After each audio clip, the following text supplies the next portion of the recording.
แดนดินจงเอ็นดูสุงขนมที่พลอยพามาเอาคนไทยย้ายกันไปทุกถิ่นทุกทางจงหากกันเนื้อไต้ดำเฮานา15 ปีไต้ดำเฮาเสียดายเด้เมืองเฮาเพแสนเสียดายผู้เจ้าสลาเพื่อนเคยอยู่กูเคยนอนต้องจรจำลาพระไทยพานาน้ำตาไต้ไหล15 ปีที่ไต้เฮา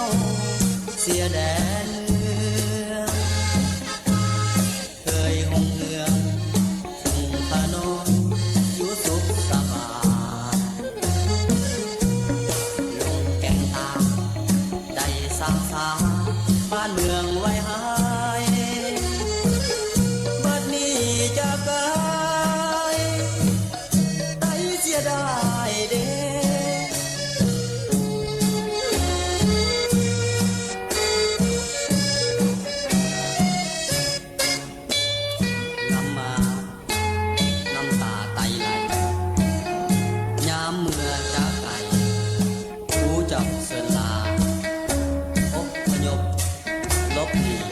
ไฟลีมา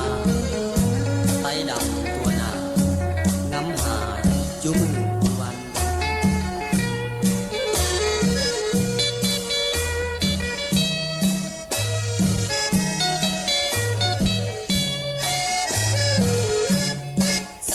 15 ปีที่ไต้เฮาห่างแดนดินจงเอ็นดูสุงขนนที่พลอยพาป่าเฮาคนไทยย้ายกันไปทุกถิ่นทุกทางจงหากกันเนื้อไต้ดำเฮานา15 ปีไต้ดำเฮาเสียดายเด้เมืองเฮาเพแสนเสียดายผู้เจ้าสลาเพื่อนเคยอยู่กูเคยนอนต้องจรจำลาพระไทยพานาน้ำตาไต้ไหล15 ปีที่ไต้เฮาเสียแดนเคยหงเหืองสุงขนนอยู่สุขสบายลงแก่งตา